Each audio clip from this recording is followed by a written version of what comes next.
Sentence framework का दूसरा part है। एक पार्ट मैं ऑलरेडी इसी चैनल पे अपलोड कर चुका हूँ। उसमें आपने देखा है कि सेंटेंस के स्ट्रक्चर्स होते हैं, उससे पहले अगर सेंटेंस के स्टार्टर्स आपको मिल जाएं तो सेंटेंस आप इजीली क्रिएट कर पाओगे।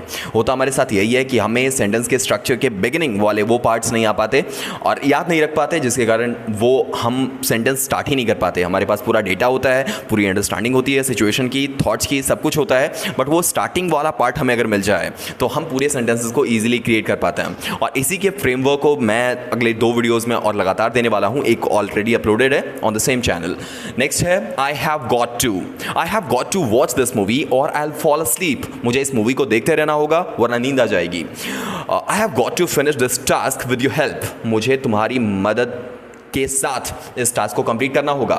As possible, keep this presentation as clear and concise as possible. आपको इस प्रेजेंटेशन को साफ और संक्षेप में रखना चाहिए जितना हद तक संभव हो सके। Keep this car as clean as possible. इस गाड़ी को साफ सुथरा रखना चाहिए जहां तक संभव हो सके। I'll let you know soon what the picnic plans are. मैं आपको जल्दी बताऊंगा कि पिकनिक के क्या प्लान्स हैं। I'll let you know when I get some free time. मैं आपको बताऊंगा कि कब मेरे पास फ्री टाइम होगा। I'll be grateful if you could assign me this task. मैं आभारी होऊंगा अगर मुझे आप ये टास्क सौंप दें। I'll be grateful if you could help me out. मैं आपका आभारी रहूंगा अगर आप इस मामले में मेरी मदद कर पाएं। I'm afraid I won't get any sleep tonight. मुझे डर है कि मुझे आज रात नींद ही नहीं आएगी। I'm afraid we might not arrive on time. मुझे डर है कि हम समय पे ना पहुंच पाएं। I'm calling to let you know about the picnic is cancelled. मैं तुम्हें यह बताने के लिए कॉल कर रहा हूं कि पिकनिक कैंसिल हो गई है। I'm calling to say we need your documents. मैं आपको कॉल कर रहा हूं ये पूछने के लिए कि हमें आपके दस्तावेजों की ज़रूरत है। I'm looking forward to the holidays next week. मैं अगले वीक के हॉलीडेज की बेसब्री से इंतजार कर रहा हूँ। I'm looking forward to read your new book. मैं बहुत एक्साइटेड हूँ तुम्हारे नए बुक्स को पढ़ने के लिए। I'm not really happy with. अगर आप किसी चीज़ को बोलने के बहुत सैड हो तब आप ये बोलते हो I'm not really happy with the new design. It needs some improvement. मैं नए डिज़ाइन को लेकर बहुत खुश नहीं हूँ, इसमें कुछ इम्प्रूवमेंट्स की अभी भी ज़रूरत है। I'm not really happy with the decision. Can we change it? मैं इस डिसीजन को लेके बहुत खुश नहीं हूँ, क्या हम इसे बदल सकते हैं? I'm thinking about learning a new language next year. मैं अगले साल एक नए लैंग्वेज सीखने के बारे में सोच रहा हूँ। I'm thinking about trying something new this weekend. मैं इस वीकेंड पे कुछ नया ट्राई करने के बारे में सोच रहा हूँ। I really go for new pizza flavours. मुझे पिज़्ज़ा के नए फ्लेवर्स बहुत पसंद है। I really go for new features in software updates. मुझे सॉफ्टवेयर अपडेट्स में नए फीचर्स बहुत अच्छे लगते हैं। It is a shirt that I like the most. या वही शर्ट है जो मुझे बहुत अच्छा लगता है। It is the movie that I enjoy watching every time. या वही फिल्म है जिसे देखने में मुझे बहुत मज़ा आता है।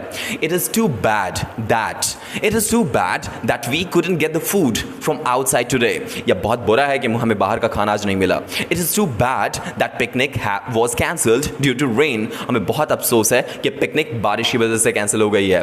It is my fault for not preparing for the meeting properly. या मेरी गलती है कि मैंने मीटिंग की तैयारी पूरी नहीं की थी। It is my fault for arriving late. या मेरी गलती है कि मैं लेट से आया। It is not that I don't like the food but I am on a diet today. ऐसा नहीं है कि मुझे खाना पसंद नहीं है बट मैं आज डाइट पे हूँ। It is not that I don't like going out but I am really tired. ऐसा नहीं है कि मुझे बाहर जाना पसंद नहीं है लेकिन मैं आज थक गया हूँ। It is on the tip of my tongue. The name of that movie is on my tip of the tongue, but I can't remember it. जो मूवी का नाम मेरी जुबान पे है बस बाहर नहीं आ रहा, याद नहीं आ रहा। He is on the tip of my tongue, but I'm not coming to him right now. वो उस दोस्त का नाम मेरी जुबान पे है बट अभी याद नहीं आ रहा। It is said that, आप कहते हैं कि It is said that waking up early is good for health. सुबह उठना सेहत के लिए मतलब अच्छा होता है, ऐसा कहा जाता है। It's said that laughing x tends your life, ऐसा कहा जाता है कि हंसने से लाइफ एक्सटेंड होता है, लंबा हो जाता है। It's up to you whether to accept this challenge और नॉट, ये बिल्कुल तुम्हारे ऊपर है कि तुम इस चैलेंज को एक्सेप्ट करो या नहीं। It is up to the school how many holidays they give us, ये बिल्कुल स्कूल पर निर्भर करता है कि वो हमें कितने हॉलीडेज देंगे। It's your turn to speak up right now, यह तुम्हारी बारी है कि अभी तुम अपने बात रखो। It is your turn to sing now, अब तुम्हारी बारी है कि तुम गाना गाओ। It may surprise you but I actually play for basketball, तुम चौंक सकते हुए जान गए लेकिन मैं बास्केटबॉल खेलता हूँ। It may surprise you but I know 10 languages, यह तुम्हें हैरान कर सकता है, चौंका सकता है, लेकिन मैं 10 भाषाएं जानता हूँ। I have been very busy lately, मैं आजकल बहुत ही ज़्यादा व्यस्त रहने लगा हूँ। I have been engrossed in reading this book, मैं आजकल इस किताब को पढ़ने में बहुत ज़्यादा टाइम स्पेंड करने लगा हूँ। I've had enough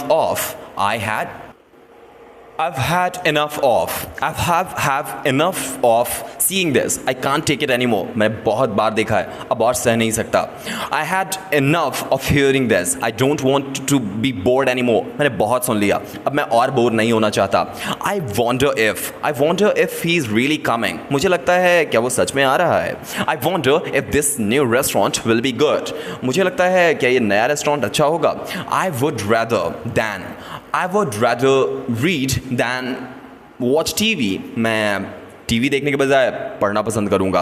I would rather stay home than go out, मैं बाहर चलने के बजाय घर पे रहना पसंद करूँगा। No matter what the weather is will go on picnic, कोई फ़र्क नहीं पड़ता मौसम कैसा है, हम पिकनिक पे जाएंगे। No matter how much work there is we will go on vacation, कोई फ़र्क नहीं पड़ता कितना भी काम हो, हम सब छुट्टी पे जाएंगे।